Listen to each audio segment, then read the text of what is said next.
It's been a few days since Bengaluru-based businessman C.J. Roy has died by suicide, and investigations now deepening into what may have happened, the circumstances with which he died. C.J. Roy, a man who once lived a life of staggering wealth, is now at the center of a complex investigation involving business losses and political pressure, scrutiny by central agencies, all after his death. Often described as living like a second Vijay Mallya, C.J. Roy built businesses across Karnataka, Kerala and abroad. But behind that luxury, behind that luxury, we hear investigators say could be some financial distress.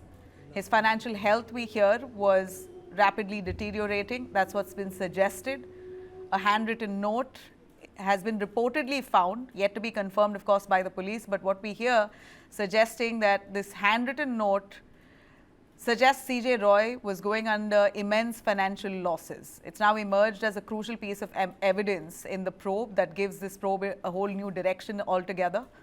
In fact, we hear that this note, which is, again, there's no clarity whether it's part of his diary, which he usually keeps. He holds a diary very dearly, and he writes a lot of his happenings in his diary. Now, whether this note was part of the diary or whether it was a separate note, we're yet to establish that fact. But he has certainly written some details that suggests that he could be going under financial losses. And the SIT team that's probing this, the Special Investigative Team of the Karnataka Police, are looking closely into what's been mentioned and penned down in that.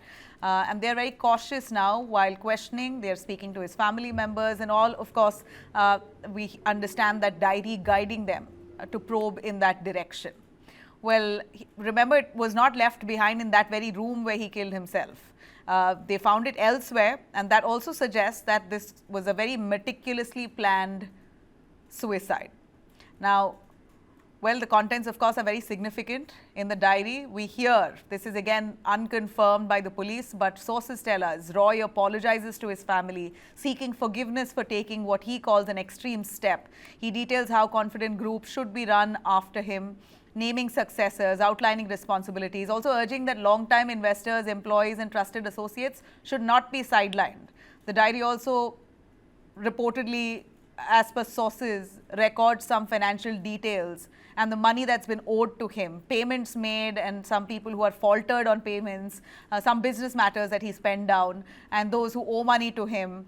That's all now being cross-verified by the investigators, Karnataka Police leading that investigation. Sources say that Roy had earlier shared many of these details with his wife and had spoken openly in a recent YouTube interview as well about her involvement in his business affairs.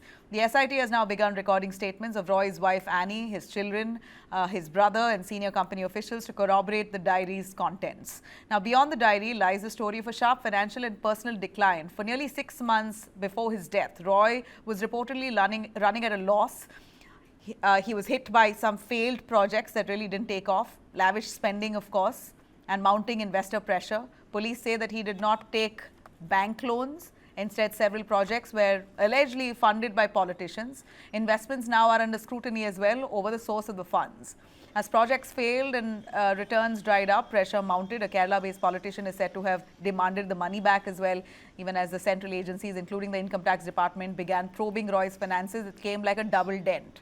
So caught between the political demands and agency scrutiny, investigators believe Roy really struggled to really explain how his business was funded, and he wasn't able to basically corroborate and bring evidence to the investigators who were asking for it. The fear of exposure appears to have taken a severe psychological toll. This is what's been suggested by investigative authorities' sources, though they have not confirmed any of this detail, but this is what we hear from our verified sources on the ground. Investigation has also thrown up some very grey areas. There are contradictions in witness statements about Roy's movements on the day of his death.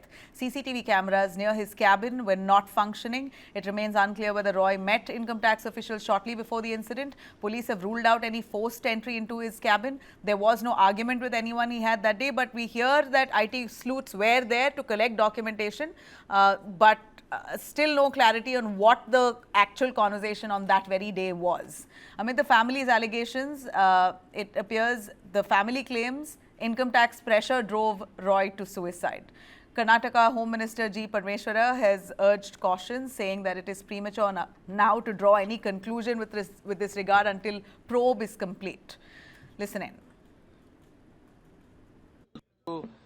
ರಾಜ್ಯ ಮಟ್ಟದಲ್ಲಿ ಒಂದು SIT ಮಾಡಿದ್ದೀವಿ. ಆ SIT ತನಿಖೆ ಪ್ರಾರಂಭ ಮಾಡಿದ್ದಾರೆ. ಅದರಲ್ಲಿ ಏನು ಬರುತ್ತೆ ವರದಿ ಅದನ್ನ ನೋಡಿ ಆನಂತರ ನಾವು ತೀರ್ಮಾನಗಳು ಮಾಡ್ತೀವಿ. ಅಲ್ಲ, ಈಗ ಅವರು ಪ್ರಾರಂಭ ಮಾಡಿದ್ದಾರೆ, ಇನ್ವೆಸ್ಟಿಗೇಷನ್ ಪ್ರಾರಂಭ ಮಾಡಿದ್ದಾರೆ. ಅವರ ಫ್ಯಾಮಿಲಿ ಅವರು ಮತ್ತು ಬೇರೆ ಅವರೆಲ್ಲ ಸ್ಟೇಟ್ಮೆಂಟ್ಗಳು ತಗೊಂಡು ಅದರಲ್ಲಿ ಏನು ಹೊರಬರುತ್ತೆ ಅಂತ ನೋಡ್ತಾರೆ.